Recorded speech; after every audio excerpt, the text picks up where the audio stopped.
The morning sun filtered through the glass walls of the downtown branch of First National Bank, casting long, golden rectangles across the polished marble floor. The lobby was a study in modern elegance. Sleek benches, abstract art, and the low hum of quiet conversations. It was a place designed to impress, to reassure clients that their money was in the hands of professionals. The bank was busier than usual on this Monday, with a steady stream of customers entering and leaving, all of whom were greeted by the front desk staff with prepared smiles. Among them was a young black man named Jordan Ellis, dressed in a tailored navy suit, his hair neatly styled, and a leather briefcase resting on his lap. He had arrived promptly at 9 a.m. for his appointment with the branch manager, eager to discuss a business loan for his rapidly growing tech startup. Jordan had spent weeks preparing his proposal, double-checking every figure, rehearsing his pitch until he could recite it in his sleep. He was confident, but also a little nervous. This meeting could determine the future of his company. As he checked in at the reception desk, the young woman behind the counter glanced at her computer, then at Jordan, her expression polite but distant. "Please have a seat, Mr. Ellis. The manager will be with you shortly." Jordan thanked her and took a seat on the bench near the glass wall, his briefcase balanced on his knees. He glanced at his watch, 9:02. He took a deep breath, reminding himself to be patient. Minutes ticked by. The lobby filled and emptied, customers coming and going, some greeted with warm familiarity, others with the same distant professionalism. Jordan watched as a few other clients, older, dressed in expensive suits or designer dresses, were ushered in to see the manager almost immediately. He tried not to read too much into it, telling himself there must be a reason. Maybe they had appointments too. Maybe their business was urgent.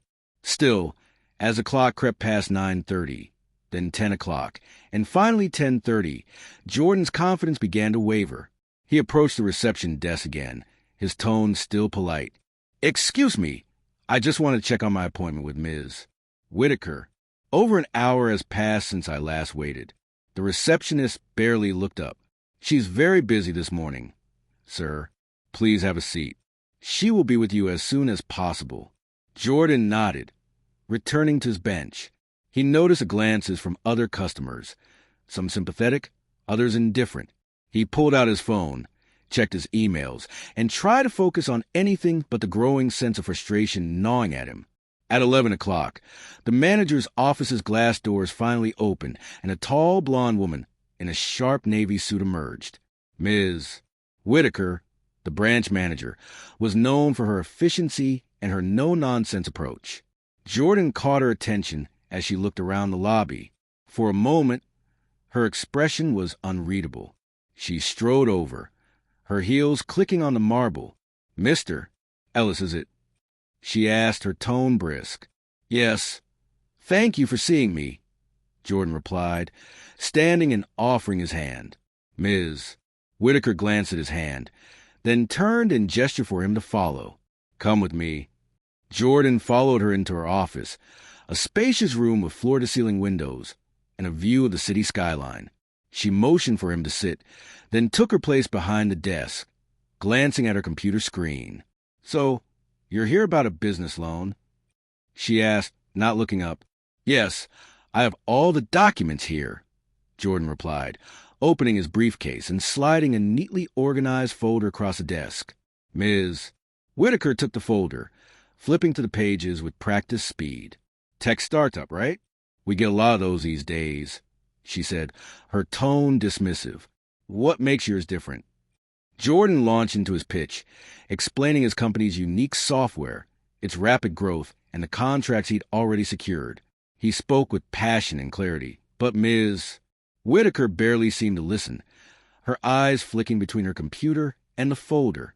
When he finished, she closed the folder and set it aside. "I'll have to review this and get back to you," she said, her tone final. "We're very busy, as you can see." Jordan sat back, stunned. He had waited over 2 hours for a meeting that lasted less than 10 minutes. He tried to keep his composure. "I understand you're busy, but I'd appreciate any feedback you can give me. I've worked hard to build this company, and I believe it could be a great partnership for the bank." Ms. Whitaker offered a tight smile. "We'll let you know if we're interested. You can see past yourself." Jordan gathered his things, thanked her, and left the office, his mind racing. As he walked through the lobby, he caught the eye of the receptionist, who offered a small, apologetic shrug. Jordan stepped outside into the bright sunlight, feeling a mix of anger, disappointment, and resolve. He had faced obstacles before. This was just another one to overcome. He was unaware that his morning at the bank was far from over, and that the real test of character, both for him and Ms. Whitaker, was about to begin. Jordan tried to gather his thoughts as he stood for a moment outside the bank, letting the city's noise and sunlight wash over him. He replayed the meeting in his mind, searching for anything he could have done differently, but the truth was clear. He had been dismissed before he'd even had a chance. He took a deep breath, determined not to let the experience define his day. He checked his phone, replied to a few emails from his team, and called his business partner to update him on the meeting. "It was quick," Jordan said, trying to keep his voice light. "Didn't get much of a chance to explain what we do. I'll follow up with an email and see if I can get a second shot." His partner encouraged him, reminding him of all the hurdles they'd already overcome. "We'll get there, man. Just keep pushing." Jordan smiled, grateful for the support, and decided to wait a little longer in the lobby, hoping that perhaps Ms. Whitaker would reconsider or that someone else from the bank might be willing to talk. He found a quiet corner, opened his laptop, and began working on a revised version of his pitch, determined to be ready for any opportunity. Inside her office, Ms. Whitaker was already moving on to her next task, barely giving Jordan's proposal a second thought. She prided herself on her efficiency, on her ability to spot a real opportunity from a mile away, and she had already decided that Jordan's business was not worth her time. She instructed her assistant to file the proposal under pending review, which was frequently a polite way of saying not interested, in a brief email. She then turned her attention to the day's main event, a visit from the bank's board of directors. The board was scheduled to arrive at noon for a quarterly review, and Ms. Whitaker wanted to do well in front of them. She had spent days preparing reports, rehearsing her presentation, and making sure every detail of the branch was perfect. She wanted to show the board that her branch was the best in the city, that she was a leader worthy of promotion. As the clock neared noon, the atmosphere in the bank shifted. The staff straightened their uniforms, the tellers double-checked their cash drawers, and the cleaning crew made one last sweep of the lobby. Ms. Whitaker emerged from her office, clipboard in hand, and began giving last-minute instructions. "Let's make sure everything is spotless," she said, her tone brisk. "And please, no interruptions during the board meeting." The staff nodded, accustomed to her demanding style. Jordan, who was still quietly working the corner, noticed a sudden uproar. He glanced at his watch, realizing he had been there for nearly 3 hours. He considered leaving, but something told him to stay a little longer. At exactly noon, a group of well-dressed men and women entered the bank, their presence commanding immediate attention. The board members were a mix of seasoned executives and younger professionals, all of them exuding an air of authority. Ms. Whitaker greeted them with a bright, practiced smile, shaking hands and exchanging pleasantries. "Welcome to First National, everyone. We're honored to have you here," she said, leading them toward the conference room. As they passed through the lobby, one of the board members, a distinguished man in his 60s with silver hair and a kind smile, paused, his eyes landing on Jordan. He did a double take, then broke into a wide grin. "Hail, Jordan Ellis. I didn't know you'd be here today," he exclaimed, striding over and extending his hand. The lobby as a whole appeared to freeze. Ms. Whitaker turned, her smile faltering as she watched the board member greet Jordan with genuine warmth. "It's good to see you, Mr. Bennett," Jordan replied, standing and shaking the man's hand. "I didn't realize you were on the board here." Mr. Bennett laughed. "Joined last year. I've been following your company's progress. Impressive work. Are you here for a meeting?" Jordan nodded, glancing at Ms. Whitaker. "I was hoping to discuss a partnership with the bank." Mr. Bennett's eyes sparkled with interest. "Well, I hope they're treating you well. I'd love to hear more about your plans." He turned to Ms. Whitaker, who was now visibly flustered. "Ms. Whitaker, I trust you had a productive conversation with Mr. Ellis. Ms. Whitaker paused while searching for the appropriate words. We had a brief meeting earlier. I was just about to review his proposal in more detail. Sensing the change in tone, the other board members gathered around, curious about the conversation. Mr. Bennett introduced Jordan to the group, praising his achievements and highlighting the potential of his business. Jordan's company is exactly the kind of innovative partner we should be looking for, he said. I'd like to hear his pitch, perhaps after our meeting. Some of the board members had already inquired about Jordan's work when he nodded in agreement. Ms. Whitaker, caught off guard, struggled to regain her composure. She forced a smile, inviting Jordan to join them for lunch after the board meeting. Of course, Mr. Ellis. We'd be delighted to hear more about your company, she said, her voice tight. When the members of the board arrived at the conference room, Ms. Whitaker lingered behind, her mind racing. She realized with a sinking feeling that she had made a serious mistake. She had dismissed Jordan without giving him a fair chance, and now she was being called out in front of the most important people in the company. She glanced at Jordan, who met her gaze with quiet confidence. That day, for the first time, Ms. Whitaker felt uncertain, not just about her job, but about her own judgment. She returned to her office, her hands trembling as she tried to focus on her presentation. But her thoughts kept drifting back to Jordan, to the way she had treated him, and to the possibility that she had let her own biases cloud her decision. Meanwhile, Jordan sat back down in the lobby, his heart pounding with a mix of relief and vindication. He hadn't expected to see Mr. Bennett, but the encounter had given him a second chance, a chance to prove himself not just a bank, but to everyone who had doubted him. He opened his laptop, reviewing his pitch one more time, determined to make the most of the opportunity. As he waited, he noticed the staff glancing at him with new respect, their earlier indifference replaced by curiosity and even a hint of admiration. The balance of power in the bank had shifted, and Jordan knew that the next few hours would be crucial, not just for his business, but for the lesson it would teach everyone in the room. As the board meeting commenced behind the frosted glass doors, Jordan sat quietly in the lobby, his mind a whirlwind of thoughts and emotions. He replayed the morning's events, the long hours of waiting, the dismissive tone of Ms. Whitaker, and the sudden, unexpected recognition from Mr. Bennett. This was his chance to not only advocate for his business, but also demonstrate the value of patience, professionalism, and perseverance through his actions, so he felt both hope and responsibility. The staff, who had earlier regarded him with indifference or even mild annoyance, now cast furtive glances his way, whispering among themselves about the man who seemed to know the most important person in the building.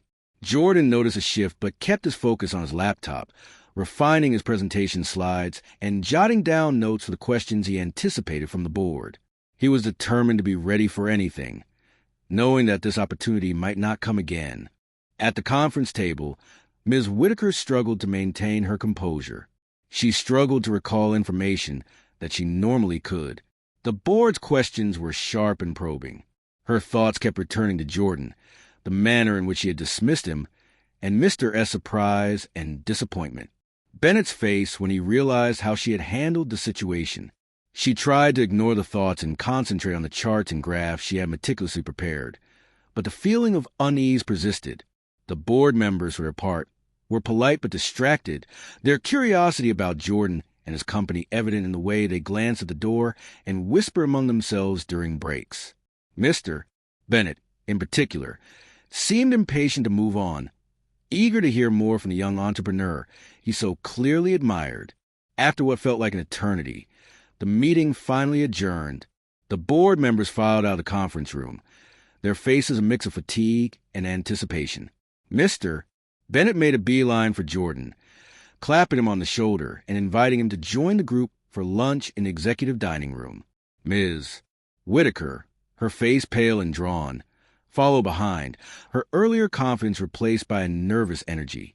As they made their way to the dining area, Mr. Bennett introduced Jordan to each board member, highlighting his achievements and the potential of his business.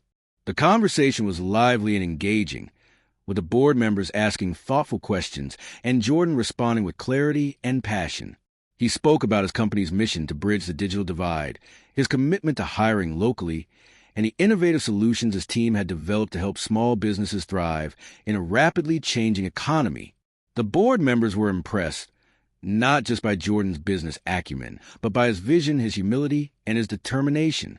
His story, his honesty, and his willingness to answer even the most difficult questions with grace and honesty drew even those who had initially been skeptical to him. Ms. Whitaker, who was seated at the other end of the table, listened intently, her preconceived notions becoming less and less accurate with each passing minute. She realized, with a growing sense of regret, that she had misjudged Jordan, not just as a businessman, but as a person.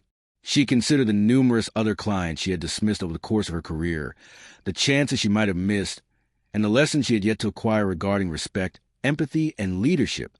After lunch, Mr. Bennett invited Jordan to give a formal presentation to the board. The group returned to the conference room, where Jordan connected his laptop to the projector and began his pitch. He spoke with confidence and conviction, outlining his company's growth, its impact on the community, and its plans for the future. He demonstrated an in-depth comprehension of the challenges and opportunities that lie ahead by responding to questions about revenue, scalability, and competition. The board members listened intently, taking notes and exchanging impressed glances. When Jordan finished, the room erupted in applause, a rare show of enthusiasm from a group known for its reserve. Mr. Bennett turned to Ms. Whitaker, his tone gentle but firm. Ms. I hope you'll agree, Whitaker, that Mr. The proposal by Ellis requires our full attention. I'd like to see a detailed review and a recommendation from your team by the end of the week. Ms. Whitaker gave a barely audible nod as she nodded. Of course, Mr. Bennett. I'll make it a priority. She turned to Jordan, her expression sincere. Mr. Ellis, I apologize for the way I handled your visit this morning. I should have given your proposal the attention it deserved. I hope you'll give us another chance to work with you.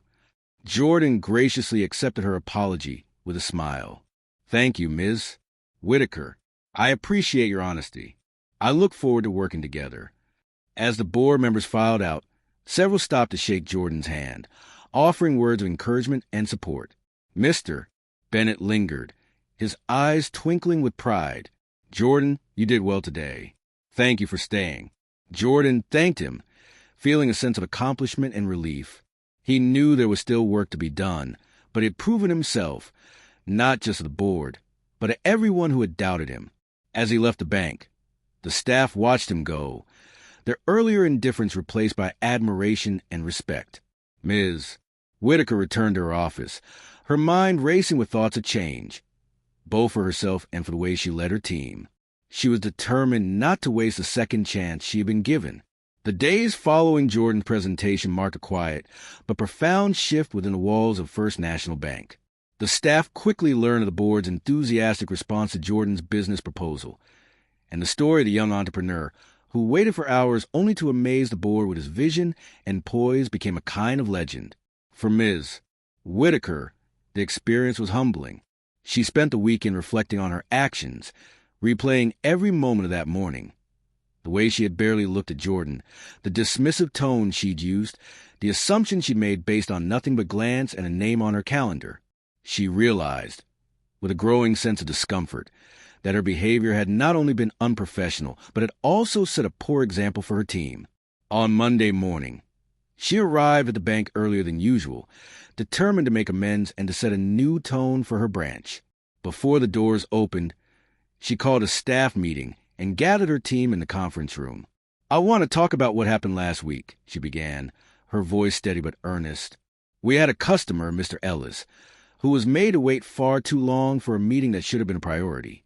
That was my mistake, and I take full responsibility.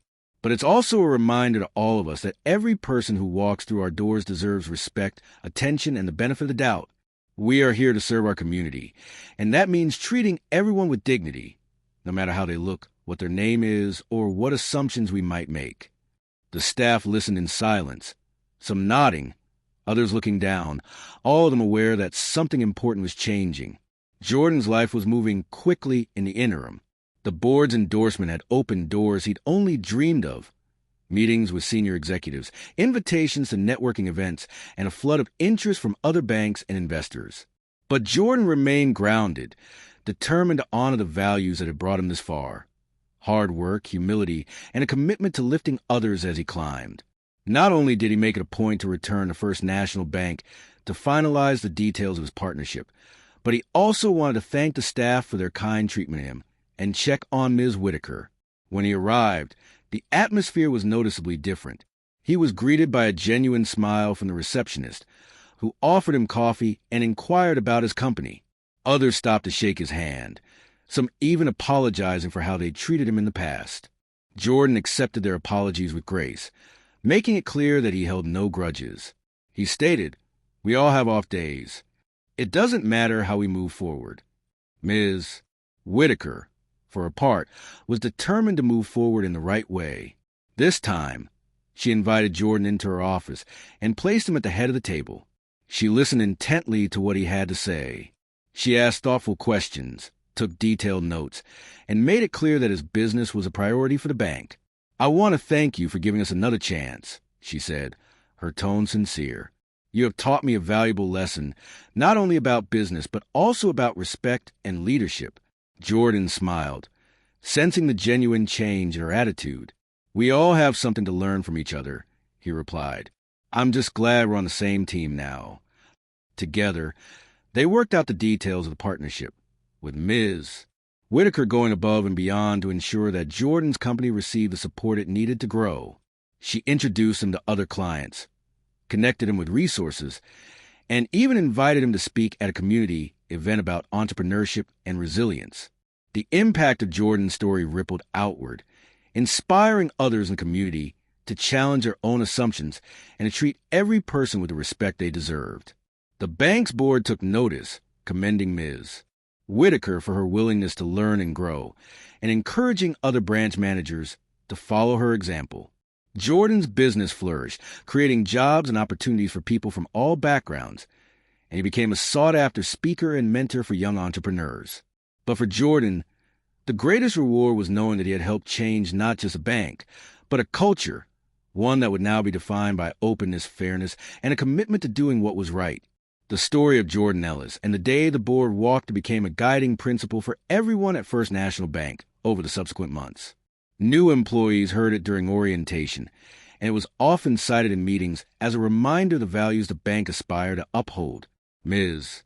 Whitaker, once known for her efficiency and her no-nonsense approach, became a champion for diversity and inclusion, mentoring young staff members and advocating for clients who might otherwise have been overlooked. And Jordan, ever humble, continued to lead by example, proving that patience, perseverance, and integrity could open doors that no amount of privilege or power ever could. On the anniversary of that fateful day, the bank hosted a celebration in honor of its partnership with Jordan's company. The lobby was filled with clients, staff, board members, and members of the community, all gathered to celebrate not just a business deal, but a new standard of excellence and respect. Ms. As she described the lessons she had learned and the changes she had witnessed, Whitaker took the stage with a loud and clear voice. "Meeting Mr. Made Us Better, Ellis," she said. "He reminded us that greatness can come from anywhere, and that it is our job to recognize it, nurture it, and celebrate it." The crowd erupted in applause, and Jordan, standing at the back of the room, felt a deep sense of pride, not just in his own achievements, but in the knowledge that he had helped create a legacy that would endure long after the applause had faded.